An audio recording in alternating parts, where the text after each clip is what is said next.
Preschool Adventures, and Pig, Star, News. FDA bans school electric shock devices.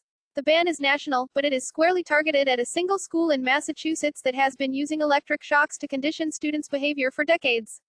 A student at the Judge Rodenberg Educational Center in Canton, Mass., wore an electric shock device on her leg in 2014.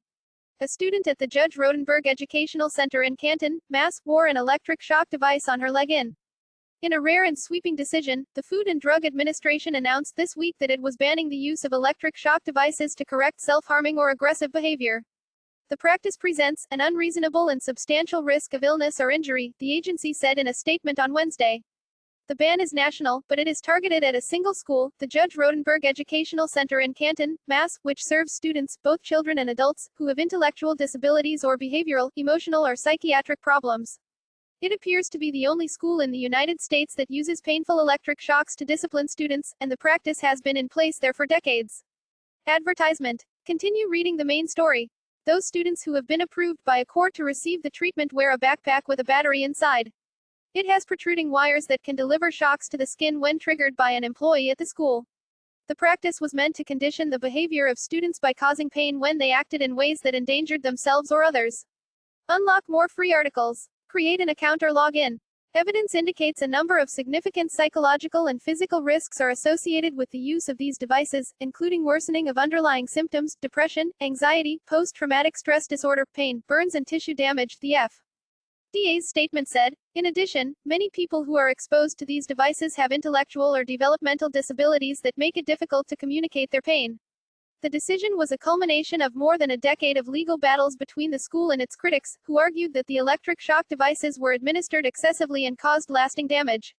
In one episode in 2002 that was captured on video, Andre McCollins, then an 18-year-old student, did not take off his jacket as instructed and was shocked repeatedly. In the video, he can be heard screaming, "Ow," over and over.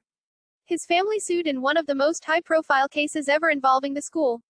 The case was settled under confidential terms in 2012, and the school continued to use shock aversion devices. Editor's picks. This was Molly Seidel's first marathon. Her next will be at the Olympics. No cell signal, no Wi-Fi, no problem. Growing up inside America's quiet zone. Javelinas like this. Baby, they were born to run. Continue reading the main story. Advertisement. Continue reading the main story.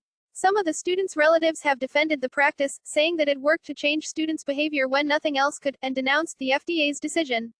"I just feel like I got punched in the gut when they did this," said Louisa Goldberg, 66, whose son Andrew Goldberg, 39, lives at the center.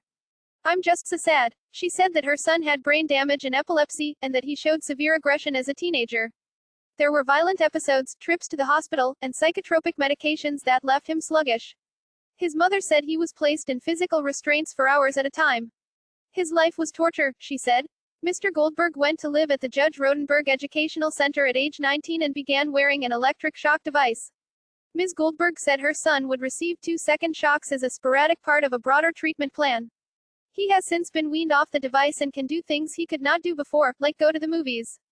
"This treatment works, and I will stand by it, and I will fight for it," Ms. Goldberg said.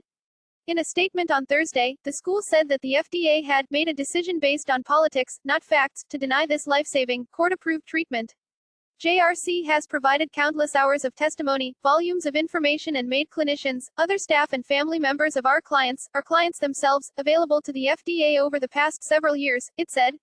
In fact, after multiple requests for the federal agency to visit the only facility impacted by this rule, the FDA stuck its head in the sand and refused to visit. The school administers the electric shocks with a device called a graduated electronic decelerator. On Thursday, a spokeswoman for the school said it had 282 clients, 55 of whom, all adults, had been approved by a court to wear the graduated electronic decelerator after all other treatments failed. Advertisement. Continue reading the main story.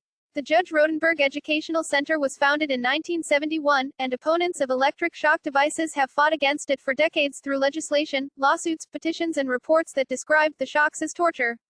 In a 2013 report, the United Nations Special Rapporteur for Torture said that the rights of students at the center had been violated under the UN Convention Against Torture. But legal and legislative efforts did not stop the practice in Massachusetts. And in a recent victory for the center, a probate court judge in Bristol County, Mass. Decided in 2018 that defendants in a lawsuit against the center had failed to show that the aversive treatment used at JRC does not conform to the accepted standard of care for treating individuals with intellectual and developmental disabilities. The FDA rarely bans devices, and this decision has been in the works since at least 2018. Some proponents of a ban questioned the delay. The FDA finally banning these devices is bittersweet, as action should have been taken a long time ago, said Karen A. Zaka, a lawyer who represented Mr. McCollins, whose shocks were captured on video. For decades, adults and children at the Judge Rodenberg Center have been subjected to this inhumane treatment, she said. You can see from the video of Andre McCollins that the United Nations was and is right, it's torture. Public records show that in recent years, the center has spent hundreds of thousands of dollars on lobbying in both New York State, where more than half the center's students are from, and Massachusetts. It has also spent more than $250,000 over the past decade on lobbying federal entities, including the FDA, the White House, the Senate and the House of Representatives. Advertisement. Continue reading the main story. Michael Flamia, a lawyer representing the school, said it planned to appeal the ban. He said the FDA's decision to approve the use of the shock devices in 1994 had since been bolstered by research showing how effective they were for patients with severe behavioral problems. The FDA isn't entitled under the law to abandon the science and abandon the scientists and to do something that is politically expedient to them, Mr. Flamia said. In its statement on Wednesday, the FDA said it recognized that some students might need a gradual transition period to stop using the shock device. The FDA believes that state-of-the-art behavioral treatments, such as positive behavioral support and medications, can enable healthcare providers to find alternative approaches for curbing self-injurious or aggressive behaviors in their patients, it added. The ARC, a disability rights organization based in Washington, D.C., said in a statement on Wednesday that it celebrated the decision, after too long of a wait. The FDA's decision, years in the making, to ban the use of the electric shock device is a hard-fought victory and a testament to what is possible when disability advocates fight their hardest for change and for the civil rights of people with disabilities, said Peter Burns, the organization's top executive. We hope the ban is a significant step in ending the use of all aversive procedures on people with disabilities, who deserve to be supported with dignity. Link to the full video in the description. Like, follow, share, subscribe, comment.